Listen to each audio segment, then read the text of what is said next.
आज की वीडियो में हम कुछ इंपॉर्टेंट डेटा वेयरहाउसिंग कॉन्सेप्ट समझेंगे रियल वर्ल्ड एग्जाम्पल के साथ, like OLTP versus OLAP, star schema, Snowflake schema, SCD and so on. तो बिना टाइम वेस्ट किए वीडियो को शुरू करते हैं। So let's get started. आ गए। सबसे पहले हम समझते हैं OLTP वर्सेस OLAP क्या कहता है। ठीक है, इसको हम क्या करते हैं, understanding the fundamental difference between, इसको समझने के लिए हम क्या करते हैं, यहाँ पर दोनों को डिफरेंस के सूरत में समझते हैं। सबसे पहले हम देखते हैं OLTP हमारे पास क्या होता है। OLTP हमारे पास होता है ऑनलाइन ट्रांजैक्शन प्रोसेस। ये हमारे पास क्या होता है, लाइक चेकआउट सिस्टम। यानी जब आपके पास, इसको एक एग्जांपल के साथ समझाता हूँ। आपके पास क्या होता है, एक शॉपिंग, आपके पास एक शॉप है, एक दुकान, आपकी एक शॉप है, ग्रोसरी शॉप।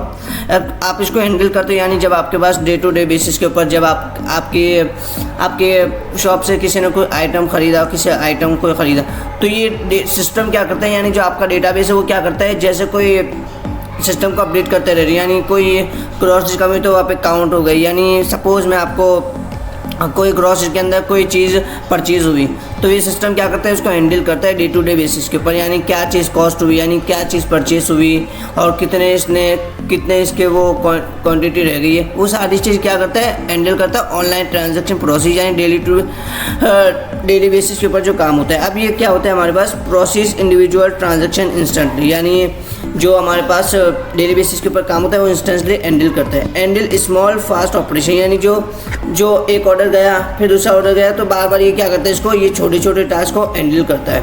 और अपडेट इन्वेंट्री इन रियल, और ये रियल टाइम पे क्या करता है, चीज़ों को हैंडल करता है। और डेटा कंसिस्टेंसी को भी क्या करता है, ये हैंडल करता है। अगर आपसे पूछा जाए OLTP क्या कहलाता है, तो आप बता सकते हैं ऑनलाइन ट्रांजैक्शन प्रोसेस। नेक्स्ट हम बात करते हैं OLAP। OLAP क्या होता है हमारे पास, ऑनलाइन एनालिसिस प्रोसेस। ये हमारे पास कब काम आता है, यानी आपके पास डे टू डे बेसिस के ऊपर काम हो रहा है, फिर आप चाहते हैं कि यानी 1 साल हो गया, यानी 1 साल के बाद आप इसका क्या करना चाह रहे हैं, इसका एक रिपोर्ट बनाना चाह रहे हैं कि मेरे पास कितनी चीज़ें परचेज हुई, यानी कितना मुझे प्रॉफिट हुआ, कितनी हमारे पास क्या हुई, प्रॉफिट वगैरह हुआ। तो आप इसको ईयर के बेसिस के ऊपर देख रहे हैं, मंथ के बेसिस के ऊपर देख रहे हैं, तो ये लॉन्ग टर्म का है। तो इसके लिए हम क्या करते हैं, ऑनलाइन एनालिटिकल प्रोसेस। ये हमारे पास क्या करता है, large data volume of historical, यानी प्रीवियस का जो 1 साल का डेटा है उसको देखते हुए हम इसको रिपोर्ट बना रहे, तो तब OLAP काम आता है। और परफॉर्म कॉम्प्लेक्स कैलकुलेशन, यानी एग्रीगेशन फंक्शन वगैरह लगाते हैं ना, सम हो गया, एग्रीगेट, एवरेज वगैरह निकालने के लिए, तो तब हम OLAP यूज़ करते हैं। और ये सारी चीज़ें हम आगे जाके एक प्रोजेक्ट बनाएंगे, इसके अंदर हम सारे टॉपिक जो हम पढ़ रहे हैं वो सारे अच्छे से कवर करेंगे, तो आपको जो जहन के अंदर जो और कुछ डाउट होंगे तो आपको उससे क्लियर हो जाएंगे। ठीक है, और ये हमारे पास क्या करता है, बिजनेस इंटेलिजेंस को सपोर्ट करता है। और ये हमारे पास हैवी जो टास्क होता है उसको एनालाइज करने में मदद करता है। ठीक है, अब इसके पर्पस क्या होते हैं, पर्पस एंड फंक्शन की अगर हम बात करें तो OLTP क्या करता है, डिज़ाइन यानी डेली ऑपरेशनल जो होता है उसके लिए काम आता है, यानी डेली बेसिस के ऊपर। और OLAP क्या करता है हमारे पास, बिजनेस यानी रिपोर्ट वगैरह के लिए काम आता है। ठीक है, डेटा वॉल्यूम की अगर हम बात करें तो हैंडल वेरी स्मॉल, यानी छोटे छोटे टास्क को हैंडल करता है फ्रीक्वेंटली।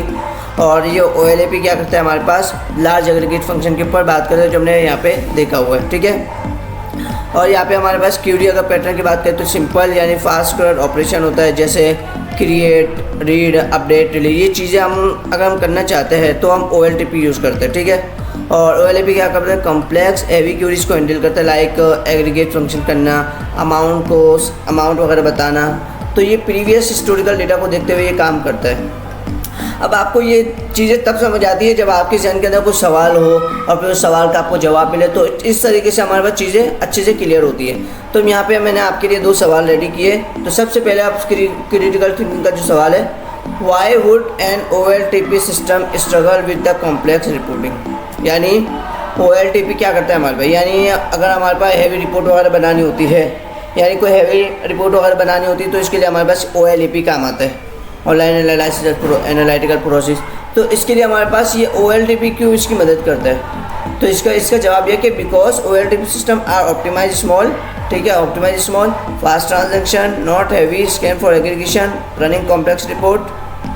अब मैं आपको इसको इजी वर्ड्स के अंदर समझाऊं तो अगर आपके पास कोई डेटा है, अगर आप इसके अंदर डेली टू डे बेसिस के ऊपर कुछ यानी कोई डेली टू डे बेसिस के ऊपर इसको कुछ ना करें, 1 साल के बाद जब इसका OLAP यूज़ करो तो आपके लिए मुश्किल हो जाता है, आपके लिए क्यूरी का यानी क्यूरी हैंडल प्रोसेस को हैंडल करना मुश्किल हो जाए, क्योंकि आपने डे टू डे बेसिस के ऊपर हैंडल किया हुआ नहीं है या आपके पास ऑप्टिमाइज नहीं है डेली टू डे बेसिस का।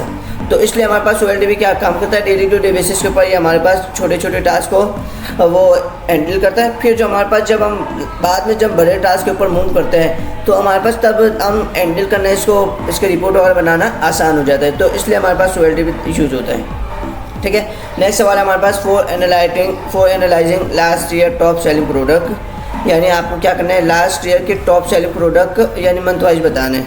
तो विच सिस्टम वुड चूज़, यानी ये सिस्टम क्या चूज़ करेगा, यानी आपके पास जब कोई सेल्स यानी कोई डेटा आप चाहते हो कि लास्ट ईयर के जितने भी टॉप सेलिंग प्रोडक्ट है मंथ के हिसाब से, तो वो हमें बताओ, वो हम देखना चाह रहे हैं। तो इसके लिए हम क्या यूज़ करेंगे, इसके लिए हम यूज़ करेंगे OLAP सिस्टम। OLAP क्या करता है, हिस्टोरिकल डेटा को ऑप्टिमाइज़ करने के लिए, एनालाइजिंग के लिए काम आता है। OLAP system I specially design for this historical analysis के लिए यूज़ होता है। आई होप आपको ये टॉपिक अच्छे से क्लियर होगा। अगर आपको कोई भी डाउट वगैरह हो तो आप टाइम के साथ मुझे कमेंट के अंदर बता सकते हैं, ताकि मैं इसकी और एक वीडियो के अंदर आपको इसको अच्छे से कवर अप कर सकूँ और अच्छे से समझा सकूँ प्रोजेक्ट के साथ। ठीक है, नेक्स्ट हम बात करते हैं star schema and fact dimension table की।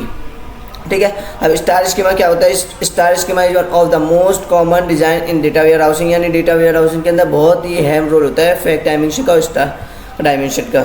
It look like a star shape where fact table is the centre of storing number and dimension table is around the storing details. It design make reporting fast easy to understand. अब आपको इसको easy अल्फाज के अंदर अगर मैं समझाऊँ तो ये हमारे पास क्या करता है, स्टार स्कीमा क्या करता है, यानी अगर मैं यहाँ पे आपको बताऊँ, ये स्टार फैक्ट डायमेंशन आपको सिर्फ इतना देखना है, जो फैक्ट यानी फैक्ट टेबल होता है वो हमारे पास सेंटर ऑफ द स्टार होता है, और जो डायमेंशन होती है वो इसके हमारे पास क्या पॉइंट ऑफ स्टार होता है। ठीक है, अगर आपको आसान फास्ट कर समझाऊँ, क्या फैक्ट टेबल क्या करता है, हमारे पास न्यूमेरिक वैल्यू को रखता है। लाइक आपके पास कोई डेटा है, आप इसकी एवरेज निकालना चाहते हैं, तो एवरेज का जो डेटा होगा वो फैक्ट टेबल के अंदर होगा। और इसी तरह अगर आपको क्या करना है, एवरेज यानी आपको सेल्स अमाउंट निकालना है, तो इसका सेल्स अमाउंट ये न्यूमेरिक यानी नंबर की फॉर्म में जो है वो फैक्ट टेबल के अंदर होता है। ठीक है, और जो इसकी डिस्क्रिप्शन होती है ना, यानी जो फैक्ट टेबल है इसकी जो डिस्क्रिप्शन होती है वो हमारे पास किसमें, डायमेंशन टेबल के अंदर होती है। यानी ये हमारे पास डेटा को बहुत ही ऑर्गेनाइज करने में मदद करती है, यानी कोई भी न्यूमेरिक वैल्यू होती है वो फैक्ट टेबल के अंदर होती है, और उस न्यूमेरिक वैल्यू की जो डिस्क्रिप्शन होती है वो डायमेंशन टेबल के अंदर होती है। अब मैं यहाँ पे इसको समझाऊँ तो फैक्ट टेबल क्या होता है, सेंटर ऑफ द स्टार होता है। ठीक है, ये हमारे पास क्या करता है, नंबर या metrics like sales, revenue, quantity को स्टोर करता है। Okay, for example sale fact के अंदर हमारे पास स्टोर आईडी वगैरह के लिए, यानी ये सब चीज़ें होती है सेल्स टेबल के अंदर। यानी रेवेन्यू अगर हम देखना चाहते हैं, ठीक है, तो हम सेल्स टेबल के फैक्ट टेबल के अंदर हम रखते हैं। लेकिन अगर हम इसकी डिस्क्रिप्शन, इसकी डिटेल वगैरह रखना चाहते हैं, जैसे टोटल इसका नाम, इसकी डिटेल वगैरह, इसकी ब्रांड कौन सा है, तो ये सारी डिटेल इसकी किसके अंदर होती है, डायमेंशन टेबल के अंदर होती है। अगर हम एक ही टेबल के अंदर इसका सारा चीज़ें कंटेंट को कर देंगे तो हमारे पास डेटा हमारे पास बहुत ही रिडंडेंसी क्रिएट हो जाती है इसके ऊपर। तो इसलिए हमारे पास फैक्ट और डायमेंशन टेबल काम आता है। प्रोडक्ट नेम, जैसे प्रोडक्ट की डिटेल यहाँ पे हमारे पास आ गई, product ID, product name, category, brand, और जो इसका अगर हम टोटल रेवेन्यू निकालना चाहे तो हम फैक्ट टेबल के अंदर निकालते हैं। ये सारे जब हम आगे जाके प्रोजेक्ट वगैरह करेंगे तो तब आपको निकालना बताऊंगा कैसे ये निकलता है। इसी तरह कस्टमर आईडी का है, स्टोर नेम का है और डेट का।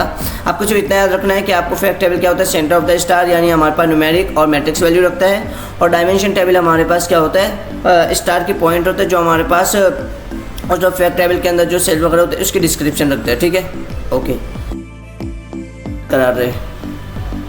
नेक्स्ट हम बात करते हैं snowflake schema when normalization meet. ये स्नोफ्लेक स्कीमा बिल्कुल एक स्टेप आगे है स्टार स्कीमा से। ठीक है, Snowflake schema is like more detail version, इसका एक वर्जन आगे का है स्नोफ्लेक स्कीमा। अब मैं आपको बताऊं तो हमने यहाँ पर क्या देखा, हमने यहाँ पर देखा कि डायमेंशन जो टेबल है, डायमेंशन टेबल क्या करता है, हमारे पास डिस्क्रिप्शन रखता है।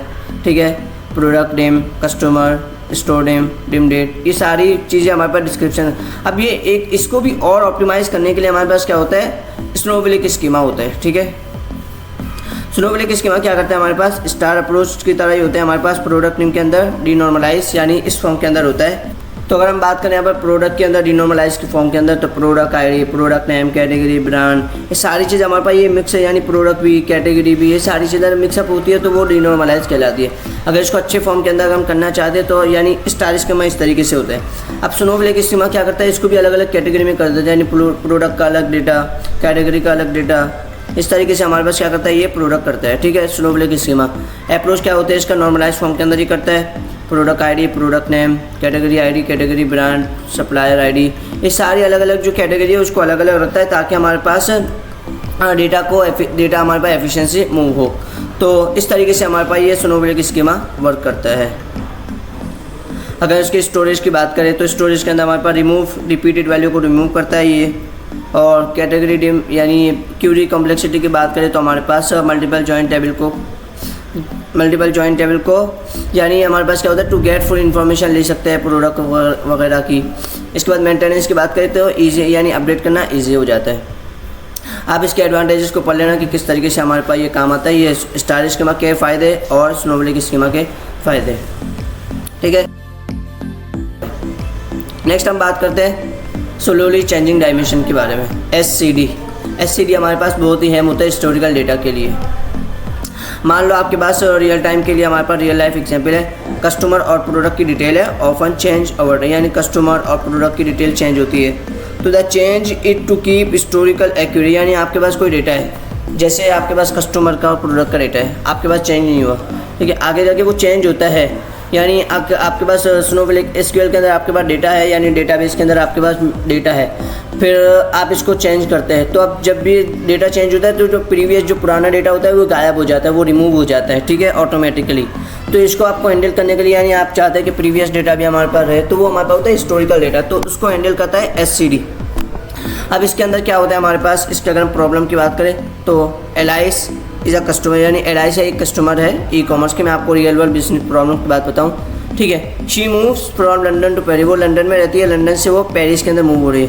तो she also change membership from gold to platinum, यानी जब वो सिटी चेंज करती है तो इसका डेटा अपडेट हुआ ना, तो डेटा अपडेट हुआ तो पुराना जो डेटा होता है वो रिमूव हो जाता है। तो ये हमारे पास यहाँ पे सवाल आता है, how we do update her data while still keeping her old history. तो यहाँ पे हमारे पास आता है जो पुराना डेटा भी रहे और नया डेटा भी हमारे पास अपडेट हो, तो तब क्या काम आता है हमारे पास, तो तब हम क्या करते हैं एससीडी को यूज़ करते हैं। तो why SCD is important, maintain historical accuracy, ensure data integrity, help better analysis के लिए, ठीक है। इसके हमारे पास 3 टाइप्स होती है, यानी इसके हमारे पास क्या होता है 3 टाइप। एक ओवरराइट होती है, नो हिस्ट्री, यानी कोई भी हिस्ट्री ना हो तो। फिर दूसरी टाइप होती है हमारे पास न्यू रॉ, यानी एक नई न्यू रॉ क्रिएट करते हैं, इसकी जो फुल हिस्ट्री होती है वो रखते हैं। और तीसरी जो टाइप होती है हमारे पास न्यू कॉलम, यानी लिमिटेड हिस्ट्री के लिए, यानी हमारे पास कोई भी हिस्ट्री ना हो तो ओवरराइट यूज़ करते हैं। और न्यू रॉ कब यूज़ करते हैं, जब आपके पास फुल हिस्ट्री होती है। और तीसरी टाइप क्या होती है न्यू कॉलम, यानी कुछ लिमिटेड हिस्ट्री अगर आप रखना चाहते हैं तो तब न्यू कॉलम इस्तेमाल करते हैं, ठीक है। मैं आपको यहाँ पे एग्जाम्पल बताई हुई है, आप ये इसको पढ़ लेना, ठीक है। इसका अगर हम सवाल की बात करें, इसके बेनिफिट्स और चैलेंज के बारे में ये होता है। इसका अगर हम डायरेक्ट सवाल की तरफ मूव करते हैं ताकि आपको चीज़ अच्छे से कवर अप हो। वाई प्रेफर टाइप 2 और टाइप 1 फॉर कस्टमर एनालिसिस, यानी कस्टमर के एनालिसिस के लिए आप टाइप 2 क्यों यूज़ करते हैं, टाइप 1 क्यों यूज़ नहीं करते। Type 2 preserves the analysis integrity, need understanding customer behaviour over time, यानी आपको पता है हिस्टोरिकल डेटा को अगर आप देखना है करना है तो आप कस्टमर का एट्रीब्यूट देख सकते हैं, कस्टमर का डेटा देखकर आप देख सकते हैं कि पुराना ये अच्छा कस्टमर है या नहीं।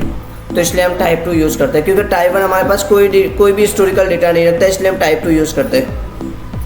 What the main downside of type 2, type 2 का डाउन साइड क्या हमारे पास, storage requirement can grow significantly, okay. Next बात करें तो when in type 3 sufficient, type 3 कब हमारे पास फ़ायदेमंद होता है। Type 3 work well when business uses तो इस तरीके से हमारे ये सवाल होता है। आई होप आपको ये टॉपिक अच्छे से क्लियर हुआ है। नेक्स्ट टॉपिक के अंदर हम इसके और डिटेल एडवांस टॉपिक की तरफ मूव करेंगे। तो मिलते हैं नेक्स्ट वीडियो में, तब तक के लिए अल्लाह हाफिज़।